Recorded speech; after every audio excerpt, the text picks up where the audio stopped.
여러분, 참으로 행복한 안식일 첫 시간입니다. 어느새 한 주간의 시간이 지나고 이제 안식의 시간을 맞이하게 되었습니다.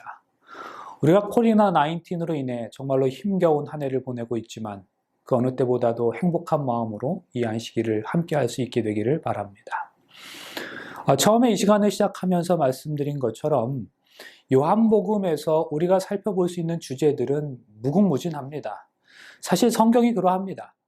아무리 어린아이라도 그 깊이 있는 말씀의 의미를 깨달을 수 있는 것이 성경이지만 동시에 아무리 많은 공부를 한 사람이라 할지라도 성경을 평생 동안 연구했어도 그 끝을 알 수 없는 무궁한 진리를 펴낼 수 있는 것이 또 성경입니다. 그러한 성경을 그저 한 주일 동안에 살펴본다는 것은 정말 불가능한 일이지요. 하지만 이 쉽지 않은 일을 시도하면서 제 마음에 드는 생각은 이러한 시도가 우리의 삶에서 말씀의 깊이를 더 묵상하고 살펴볼 수 있는 그 시작이 되었으면 좋겠다는 것이었습니다. 사실 우리가 지금까지 성경을 많이 읽어왔지만 어떤 성경이 또 어떤 이유에서 쓰여지게 되었는지 그 배경을 이해하지 못하고 읽어왔던 것이 사실입니다. 그런데 이번에 요한복음을 공부하시면서 요한복음이 이런 목적과 의도에서 기록되었구나 하는 사실을 이해하시니까 아마 전과는 다르게 이 요한복음이 다가오셨을 거라고 생각합니다. 요한복음뿐만이 아닙니다. 모든 성경이 다 그러합니다. 그러므로 우리가 하나님의 이 말씀을 대하면서 조금 더 연구자의 자세로 임하실 수 있게 되기를 간절히 바랍니다. 하나님께서 인류에게 주셨던 마지막 성경 요한복음, 그 마지막에 의미를 두면서 이제 저는 오늘과 내일 두 번밖에 남지 않은 시간을 어떻게 마무리할 것인가를 많이 고민했습니다. 그러다가 오늘 우리가 함께 살펴볼 말씀의 주제로 선택한 것이 바로 선택이라고 하는 것입니다. 오늘 말씀은 요한복음 18장을 본문으로 하면서 이 선택과 관련해서 성경의 다른 곳에서도 같은 주제를 다루고 있는 곳들을 함께 살펴보면서 은혜를 나누고자 합니다. 에드윈 토마스라는 사람이 있었습니다. 1800년대 후반에 체구는 작았지만 엄청난 성량을 지녔던 이 사람에게는 당시에 어떠한 경쟁자도 없었습니다. 15세 나이에 리처드 3세로 오페라계에 데뷔한 그는 곧 최고의 셰익스피어 전문 배우로 자리 잡았습니다. 그는 뉴욕에서 햄릿을 100일 연속 공연하는 기록을 세우기도 했습니다. 런던에서는 까다롭기로 소문나 있었던 영국 비평가들의 인정도 받았습니다. 그렇게 에드윈은 세계의 주목 속에서 탄탄대로를 걷고 있었습니다. 그런데 그런 그 에드윈에게는 존과 주니우스라고 하는 두 명의 형제가 있었습니다. 두 명의 다른 형제들 역시 뮤지컬 배우였지만 그들 중 누구도 에드윈의 명성에는 미치지 못했습니다. 그러나 세 형제 모두 실력이 출중하여 1863년에는 이 세 형제가 각각 재능을 모아 줄리어스 시저를 함께 공연하기도 했습니다. 그런데 에드윈의 형제 존이 그 공연에서 브루투스 역할을 맡았다는 사실은 그로부터 2년 뒤에 그들 형제가 그리고 이 미국이라고 하는 나라가 맞닥뜨리게 될 비극의 전조였음을 아무도 알지 못했습니다. 줄리어스 시저에서 암살자 역할을 맡았던 에드윈 토마스의 동생 존은 포드 곡장에서 실제 암살을 했던 바로 그 존이었기 때문입니다. 1865년 4월 어느 맑은 날밤 그는 워싱턴에 있는 포드 극장 특별석으로 몰래 숨어 들어가 당시 미국의 대통령이었던 이 아브라함 링컨의 머리에 총을 발사했습니다. 그렇습니다, 여러분. 이 형제들의 성은 바로 부스였습니다. 즉 에드윈 토마스 부스와 존 윌크스 부스였습니다. 그리고 그날 밤 이후로 에드윈의 삶은 완전히 180도 달라졌습니다. 동생이 저지른 죄 때문에 그로 인한 수치감으로 그는 무대에서 은퇴하고 말았습니다. 그리고 뉴저지주 한 기차역에서의 운명의 장난이 아니었다면 그는 영영 무대에 돌아가지 못했을지도 모릅니다. 어느 날 에드윈이 역에서 기차를 기다리고 있는데 잘 차려입은 청년 하나가 사람들에게 떠밀려서 발을 헛디디는 바람에 승강장과 기차 사이의 틈으로 떨어지는 사건이 발생하고 말았습니다. 그런데 기차는 이미 움직이기 시작하고 있었습니다. 하지만 에드윈은 조금의 망설임도 없이 승강장 철책에 한쪽 다리를 걸고는 몸을 굽혀서 청년을 붙잡아 안전한 곳으로 끌어올렸습니다. 안도의 한숨을 내쉰 이 청년은 그제야 자신을 구해낸 사람이 바로 다름 아닌 그 유명한 에드윈 부스라는 사실을 알아보였습니다. 하지만 정작 에드윈은 자기가 구해준 청년이 누구인지를 알지 못했습니다.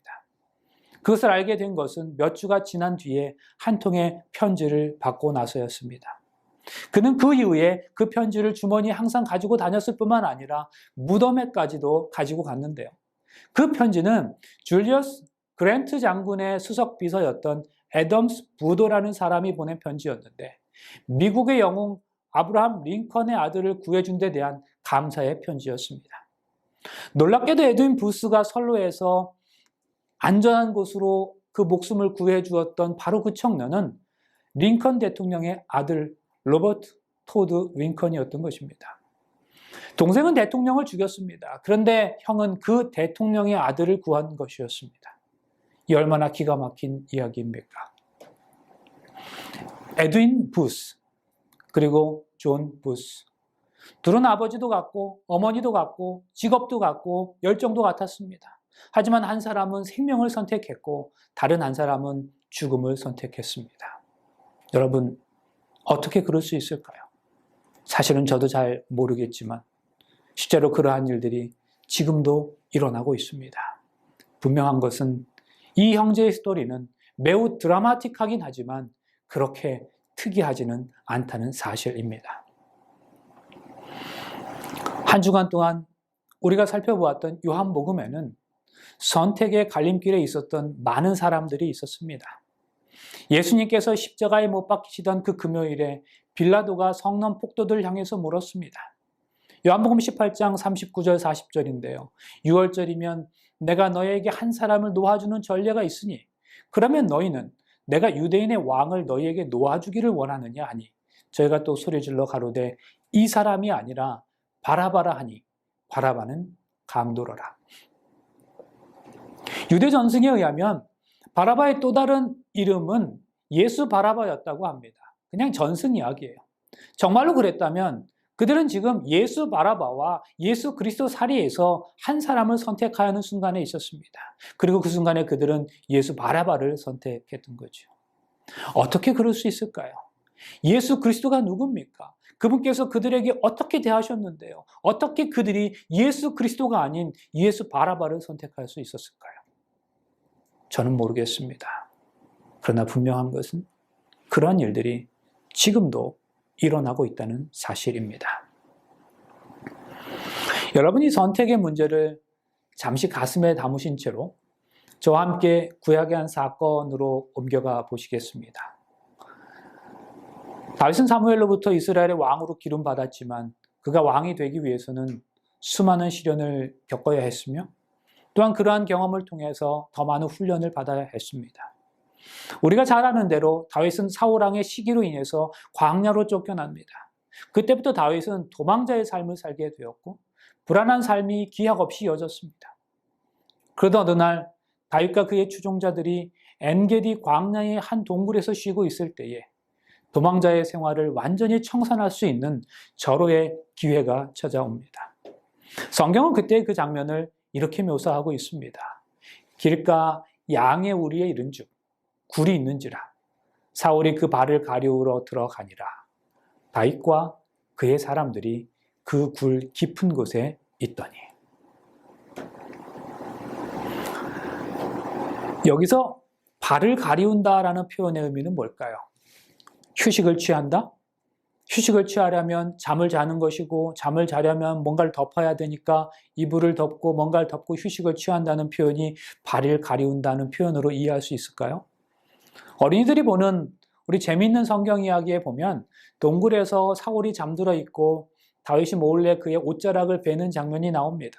그래서 아마 그렇게 생각할 수도 있을 것이라고 생각해요. 그런데 이 의미를 제대로 이해하기 위해서는 다른 번역 성경을 찾아보는 것이 가장 쉬운 방법일 것입니다. 현대어 성경에 보면 양 우리가 많은 곳에 있는 굴 속으로 숨었다.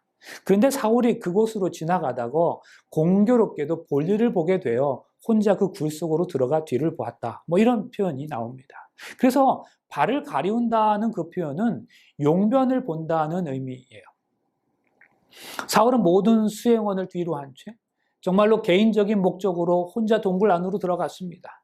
바로 그 순간에 바로 그 동굴 안에 있었던 다윗은 자신의 목숨을 노리는 사울을 없앨 수 있는 절호의 기회를 맞이했지만 다윗은 사울의 옷자락만을 자른 채 그를 살려서 돌려보냅니다. 여러분, 우리가 이미 잘 알고 있는 질문을 여러분들께 한번 제가 드려보겠습니다. 이 절호의 순간에 다윗은 왜 사울을 죽이지 않았을까요? 사실 이러한 질문을 드리면 거의 10중 8구 나오는 대답이 있습니다. 사울은 하나님의 기름 부음 받으신 왕이기 때문에 죽이지 않았다는 거죠. 그런데요, 문제는 거기에 함께 있었던 다윗의 추종자들도 사울 왕이 하나님의 기름 부음을 받았던 왕이라는 사실을 잘 알고 있었다는 사실입니다.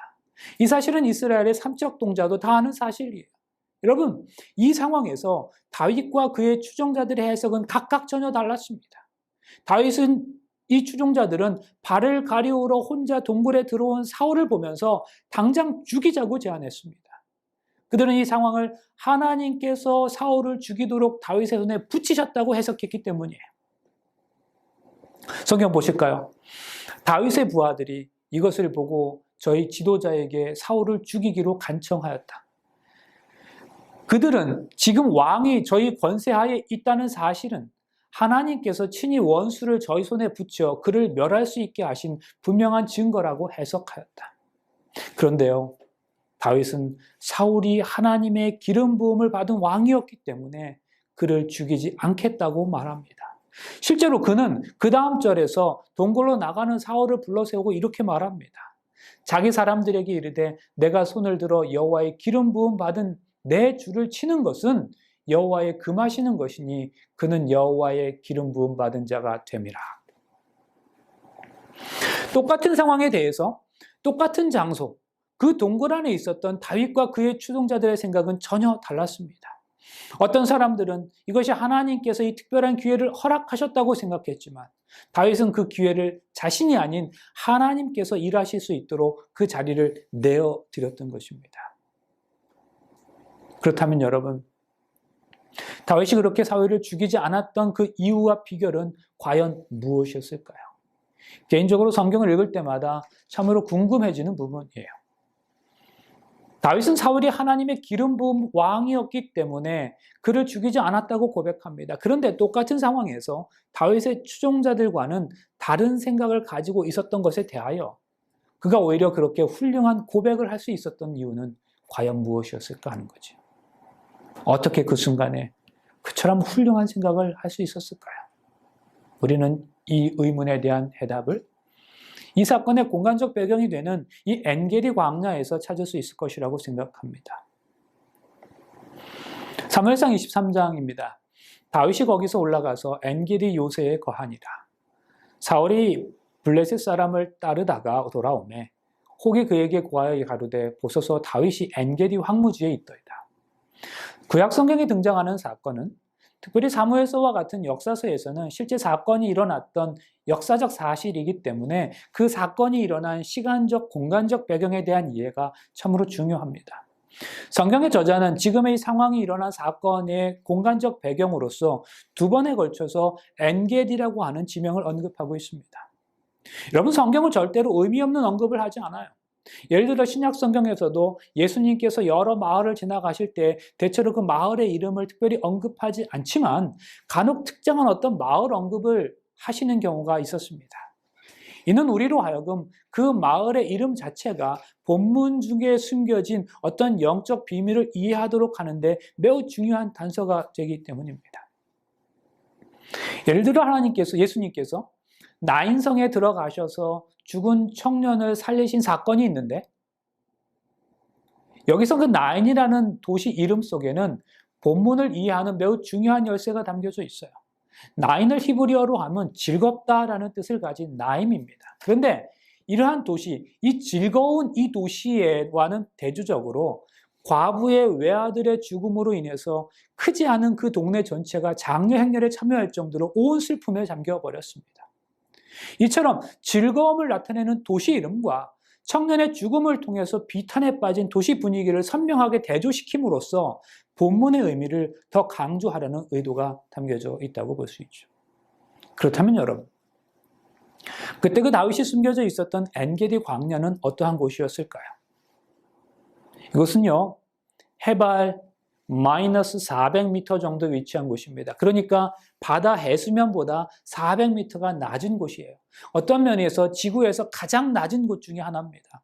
이곳은 타는 듯한 광야 한복판에 있으며 물고기조차 살 수 없는 황량한 사이를 끼고 있는 곳입니다. 그런데 이러한 광야 한복판에 이 한여름의 건기에도 물줄기가 끊이지 않는 엔게디 폭포가 있습니다. 그런데 그 폭포는 폭포 위쪽에 있는 엔게디 샘이 그 수원인데 이글거리는 태양빛을 받아 모든 생물이 타들어가는 그 광야의 환경과는 너무나 드라마틱하게도 대조를 이루는 것이에요. 그래서 엔게디 샘은 주변의 광야를 여행하는 여행객들은 물론 광야에 사는 동물들이 목숨을 지탱해주는 생명수가 되고 있습니다. 근데 사실 이 엔게디라는 말은 샘을 의미하는 엔과 들염소를 의미하는 게디가 합쳐진 복합 명사입니다. 그러니까 엔게디는 들염소의 샘이라는 뜻을 가지고 있어요.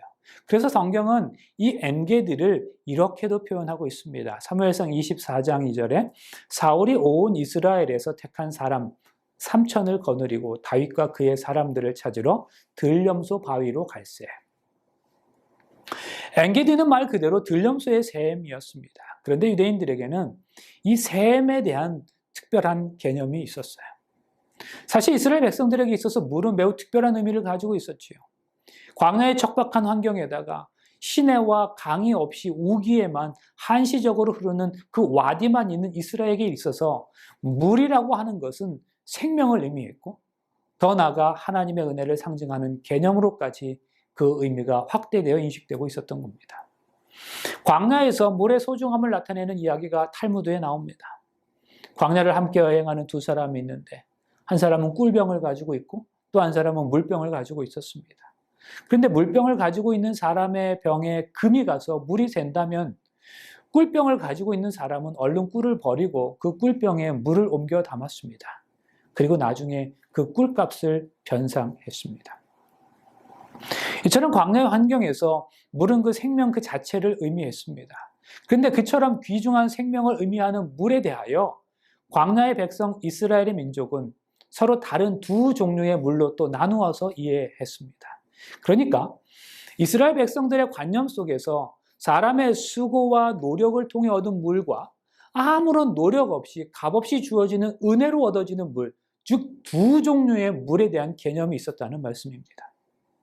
그러면 사람의 수고를 통해 얻은 물은 무엇일까요? 우물입니다. 웅덩이입니다. 이스라엘 백성들은 우기 동안에 물을 저장하여 건기 동안에 사용할 수 있도록 물 웅덩이를 만들어 팠습니다. 마침 이스라엘 산지에는 많은 석회암이 있었는데 이 석회암을 곱게 갈아서 회반죽을 만들어 물 웅덩이에 방수 처리를 하면 6개월 동안의 건기를 버틸 만큼의 충분한 양의 물을 저장할 수 있었습니다. 근데 사실 비가 자주 오지 않는 곳에서는 저장할 물 자체가 없었으므로 물 웅덩이를 만들어도 아무런 소용이 없었습니다. 이런 곳에서는요, 물 웅덩이를 만들 것이 아니라 적극적으로 우물을 파야만 했습니다. 그러나 우물을 파는 것 자체는 엄청난 수고와 노력을 의미했죠. 그리고 땅을 판다고 무조건 우물이 나오는 것도 아니었습니다. 그래서 이스라엘 백성들에게 있어서 우물과 웅덩이는 이스라엘의 수고와 노력, 고난을 상징하는 개념으로 이해되었습니다.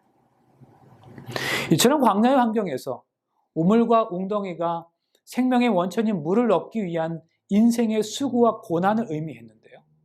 반대로 이러한 생명의 원천인 물이 인간의 아무런 노력도 없이 저절로 얻어진다는 것은 광야의 백성인 이스라엘에게 있어서 하나님의 말할 수 없는 은혜에 대한 상징으로 여겨졌습니다.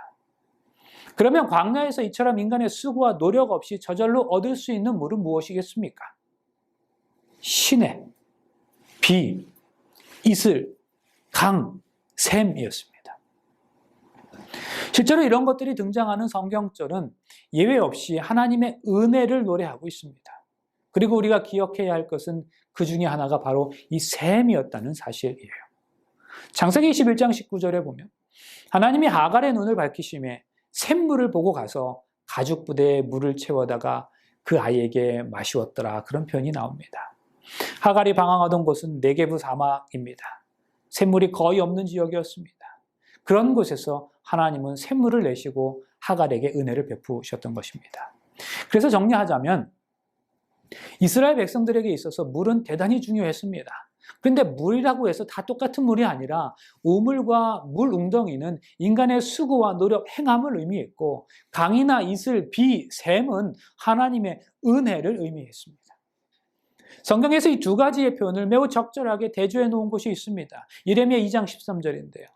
내 백성이 두 가지 악을 행하였나니 곧 생수의 근원되는 나를 버린 것과 스스로 웅덩이를 판 것인데 그것은 물을 저축치 못할 터진 웅덩이니라.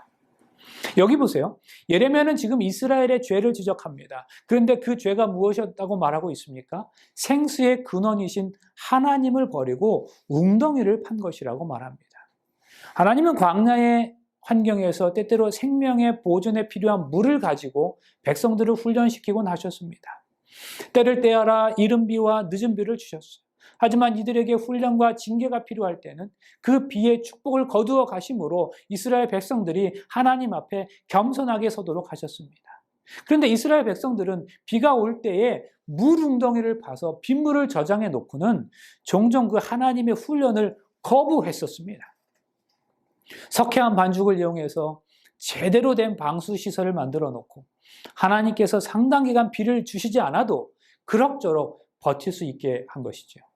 그런 의미에서 물 웅덩이는 하나님을 의지하지 않는 인간의 잔꾀와 잔머리를 의미합니다. 그들이 파놓았던 웅덩이 속에는 하나님의 은혜보다는 자신들의 노고와 수고를 의지하겠다는 동기가 그 저변에 깔려 있었기 때문이었습니다.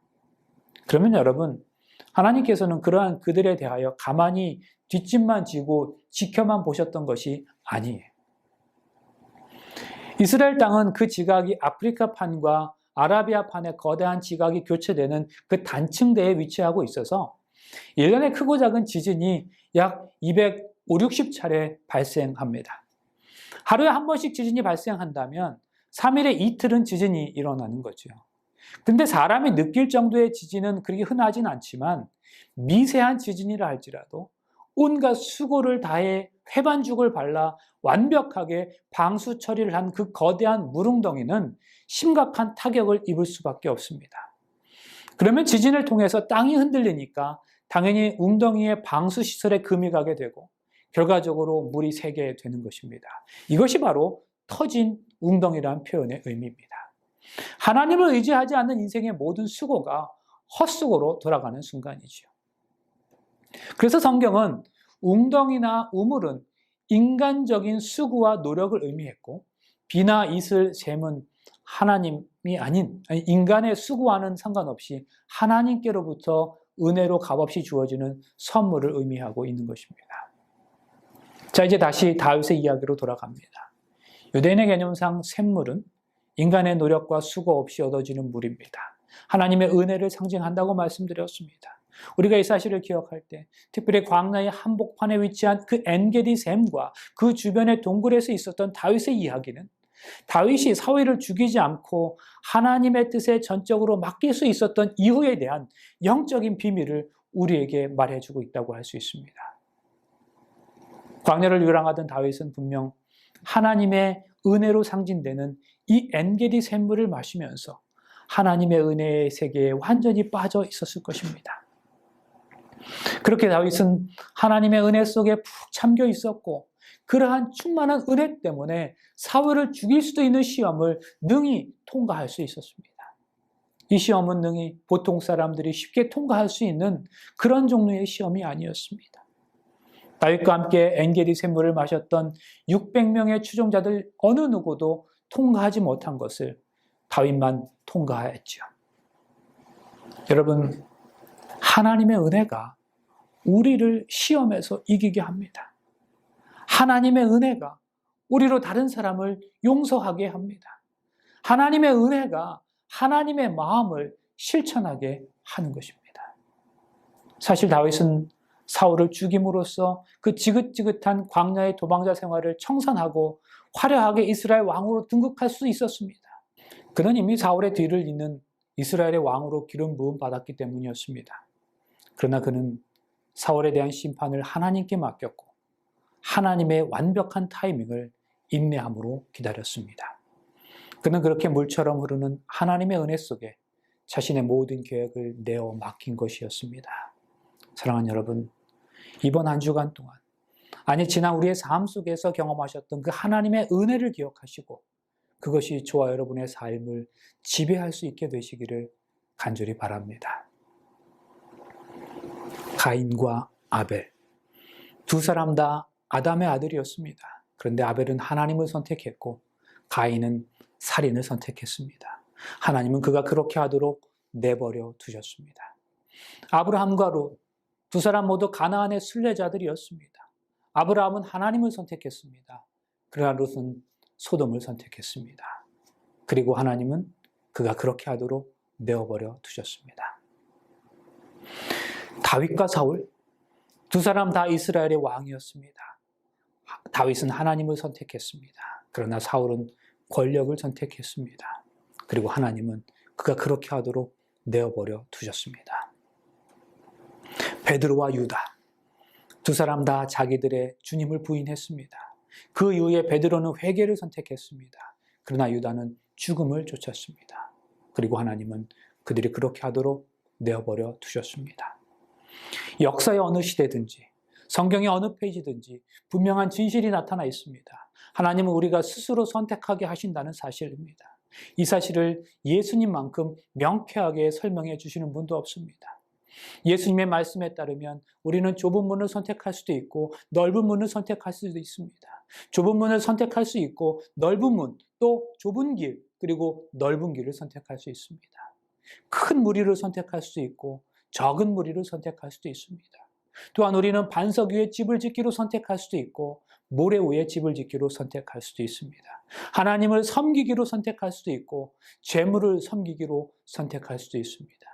양 무리에 속하기로 선택할 수도 있고 염소의 무리에 속하기로 선택할 수도 있습니다.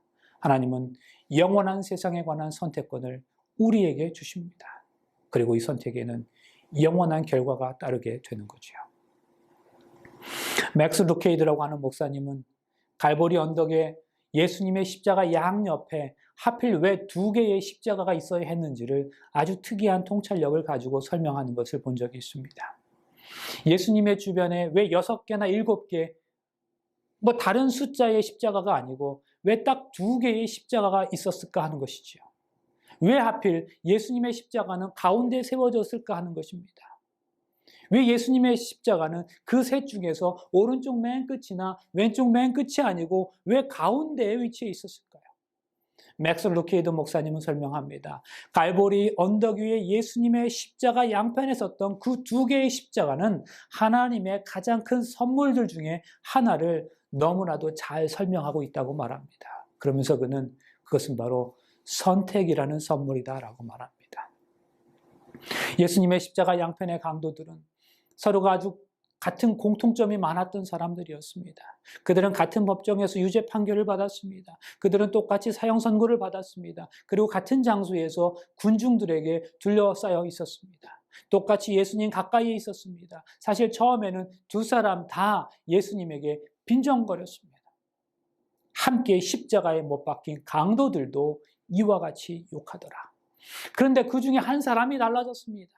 달린 행악자 중 하나는 비방하여 가로되 내가 그리스도가 아니냐 너와 우리를 구원하라 하되 하나는 그 사람을 꾸짖어 가로되 내가 동일한 정죄를 받고서도 하나님을 두려워 아니하느냐. 우리는 우리의 행한 일에 상당한 보응을 받는 것이니 이에 당연하거니와 이 사람의 행한 것은 옳지 않는 것이 없느니라 하고 가로되 예수여 당신의 나라에 임하실 때 나를 생각하소서. 아니 예수께서 이르시되 내가 진실로 내게 이르노니 오늘 내가 나와 함께 낙원에 있으리라 하시니라. 사랑하는 여러분, 이 사람을 보십시오. 우리는 이 사람에 대해서 아는 것이 별로 없습니다. 그러나 적어도 몇 가지는 알고 있습니다. 그가 인생에서 몇 가지 잘못을 저질렀다는 것과 또한 그가 나쁜 친구들, 나쁜 도덕률, 나쁜 행실을 선택했다는 사실이에요. 그러나 보세요. 그렇다고 해서 그의 삶이 헛된 것이었습니까? 아니에요. 그가 했던 모든 어리석은 선택들은 그가 마지막에 했던 단 한 번의 선택에 의해서 넉넉히 채워졌다는 사실도 우리는 알고 있습니다. 성경은 이 모든 사실 앞에서 선택의 기로에 있었던 또 다른 한 사람을 소개하고 있습니다. 그의 이름은 빌라도입니다. 그는 예수에 대해서 이렇게 물었습니다. 예수가 가로되, 그러면 그리스도라 하는 예수를 내가 어떻게 하랴? 여러분, 이것은 지극히 개인적인 질문입니다. 내가 어떻게 하랴? 그것은 내가 무엇을 어떻게 해야 하는지를 묻는 질문이에요. 이 질문에 대한 답을 하지 않아도 되는 사람은 이 세상에 아무도 없습니다. 우리들 각자가 개인적으로 답해야 하는 질문이지. 여러분, 이것은 어떤 의미에서 강요되고 있는 질문입니다. 내가 무엇을 해야만 하는지 빌라도는 즉각적인 결정을 내려야만 했습니다. 그는 이 문제를 가지고 기다리거나 생각해 볼 겨를이 없었습니다. 예수님은 그의 손에 달려 있었습니다. 백성도 즉각적인 대답을 요구하고 있었습니다. 그 즉석에서 결단을 내려야 했죠. 오늘의 질문은 즉각적인 대답을 요구하는 질문인 것입니다. 그것은 또한 최고의 질문이었습니다. 이 땅에 바로 이 질문보다 의미 있고 중요한 질문은 없습니다. 그러면 그리스도라 하는 예수를 내가 어떻게 하랴? 사랑하는 여러분, 예수 그리스도는 이 시간 여러분의 손에 있습니다. 여러분 각자가 결정을 내려야 합니다. 그리스도라 하는 예수를 여러분 어떻게 하시겠습니까? 그런데 여러분, 저는 이 성경절이 성경에서 가장 슬픈 성경절 중에 하나라고 생각해요. 요한복음 19장 16절. 이에 예수를 십자가에 못 박도록 그들에게 넘겨주니라. 이것이 바로 빌라도의 선택이었습니다. 제가 삼육대학교 다닐 때 학교 어느 화장실에는 이런 글이 쓰여져 있었습니다. 나는 왜 사람들이 예수라는 외국인을 그렇게도 좋아하는지 모르겠다. 신앙과 믿음을 가진 그리스도인들에 대해서 너무나 의아스럽고 이해하기 힘들어하는 어느 비신앙인 학생의 글일 것이라고 생각했습니다. 그런데 여러분 아시겠습니까? 이것은 결국 하나님을 믿는 신앙에 대한 거예요. 누군가가 제게 이와 똑같은 질문을 던진다면 저는 이렇게 대답할 거예요. 여러분, 저는 이분 이 예수 그리스도를 너무나도 사랑합니다. 저는 이분 예수 그리스도가 너무 좋아서 이분이 빠진 제 인상은 상상도 할 수 없습니다. 이분 예수 그리스도가 있어야 제가 힘이 납니다. 이분 예수 그리스도 안에서 진짜 사는 맛을 느끼며 살아갑니다. 그리고 여러분도 그 사랑에 흠뻑 빠지시기를 간절히 바랍니다. 하늘에 계신 하나님은 우리를 한 사람씩 줄에 매달아 붙들고 계십니다. 우리가 죄를 지으면 줄이 끊어집니다. 그러면 하나님은 매듭을 지어 다시 묶으시고 자연히 우리는 하나님께 더 가까워집니다. 우리는 죄를 지어 계속 줄을 끊지만 그럴 때마다 하나님은 다시 묶어 우리를 더 가까이 끌어당기십니다. 사랑하는 여러분, 오늘 이 시간 우리가 이 자리에 있는 이유는 그분의 끌어당기시는 사랑 때문입니다. 그분이 우리를 향하여 사랑에 빠진 거죠. 이 사실에 대하여 와이프는 다음과 같이 기록합니다. 한 영혼의 가치를 누가 능히 평가할 수 있으리요? 만일 그대가 그 가치를 알고자 한다면 겟세마네 동산으로 가서 거기서 그리스도께서 핏방울과 같은 땀을 흘리시면서 큰 고민을 당하시는 모습을 주목하여 보라. 십자가에 달리신 구주를 바라보라. 나의 하나님, 어찌하여 나를 버리셨나이까 하는 낙담의 부르짖음을 들어보라. 상처난 머리, 찔린 옆구리, 상한 발을 바라보자. 그리스도께서 모든 위험을 무릅쓰시고 행하신 것을 기억하자. 우리의 구속을 위하여 하늘 자체가 위험을 무릅썼던 것이다. 그리스도께서는 다만 한 죄인만을 위해서라도 당신의 목숨을 버렸을 것이라는 것을 기억하면서 십자가에 가까이 나아가면 거기서 그대는 한 영혼의 가치를 평가할 수 있다. 한 어머니에게서 태어나 한 가정에서 자란 두 형제가 어떻게 한 사람은 생명을 선택하고 또 한 사람은 죽음을 선택할 수 있었겠습니까? 저는 잘 모르겠습니다. 하지만 그들은 그렇게 했습니다. 두 사람 다 동일한 예수님을 바라보면서 어떻게 한 사람은 그분을 조롱하기로 선택하고 또 한 사람은 그분께로 기도하는 것을 선택할 수 있었을까요? 저는 잘 모르겠어요. 그러나 그들은 그렇게 했습니다. 한 사람이 기도했을 때 예수님은 그를 사랑하사 그의 구원을 약속해 주셨습니다. 다른 사람이 조롱했을 때 예수님은 그렇게 하도록 내어버려 두셨습니다. 예수님은 그렇게 그들 스스로가 선택할 수 있게 하셨습니다. 그리고 바로 그 예수님은 오늘 우리에게도 똑같이 하실 것입니다. 사랑하는 여러분, 우리는 오늘 또 광야의 인생을 살아가고 있습니다. 광야에서 필요한 것은 물이에요. 광야에서 물은 생명입니다.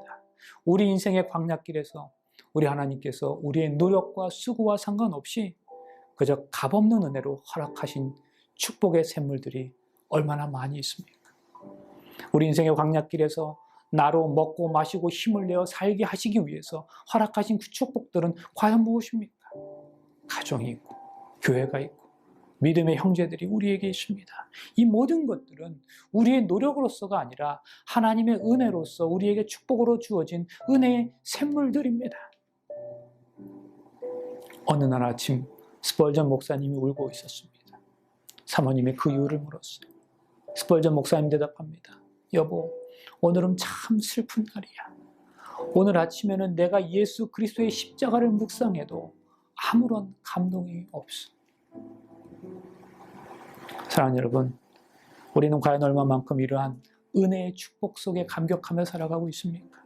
우리가 하나님의 은혜에 감격하여 마지막으로 말할 수 없는 감사와 찬송을 올렸던 적은 과연 언제입니까? 그 은혜가 너무나 깊고 감사하여 이 땅에서 나를 위한 그 어떤 것도 소중하지 않은 것들을 여겼던 그런 경험은 과연 언제 해보셨습니까? 우리가 하나님을 믿는다고 말하면서도 하나님을 사랑한다고 말로는 그렇게 고백하면서도 하나님의 그 은혜 때문에 이 땅의 모든 것들은 아무것도 아닌 것으로 여겨서 그것들을 다 포기해도 좋다고 진심으로 고백했던 적은 과연 몇 번이나 있었습니까? 다윗은 하나님의 그 은혜를 경험한 순간에 그의 모든 인간적인 방법을 다 내려놓았습니다. 그는 이미 기름 부음 받은 자였지만 그 명분도 내려놓았습니다. 그는 그 순간과 그 상황을 하나님께서 허락하신 것으로 생각하고 인간적인 방법대로 실행할 수 있었지만 거기 있었던 600명의 사람들이 다 그렇게 생각했지만 다윗은 그 순간 하나님의 은혜를 기억했습니다. 그리고 하나님의 방법, 그 하나님을 선택했어요. 그리고는 하나님께서 일하시도록 그 자리를 내어드렸습니다. 진실로 하나님의 은혜를 경험했던 사람의 모습입니다. 여러분, 같은 광야, 같은 장소에서 같은 경험을 했던 그들이었지만 그 상황에 대한 그들의 해석은 서로 달랐습니다. 그리고 다윗이 옳았습니다. 그리고 여러분, 이제 우리도 그렇게 선택해야 할 차례입니다. 오늘 우리가 하나님의 은혜를 기억하면서 우리의 지난 삶을 돌아보면서 하나님의 은혜를 경험하고 있다고 확신한다면 다윗과 같은 선택을 하실 수 있기를 간절히 바랍니다. 하나님의 은혜 속에 우리의 인생을, 우리의 계획을, 우리의 모든 명분까지도 내어드릴 수 있게 되시기를 간절히 바랍니다.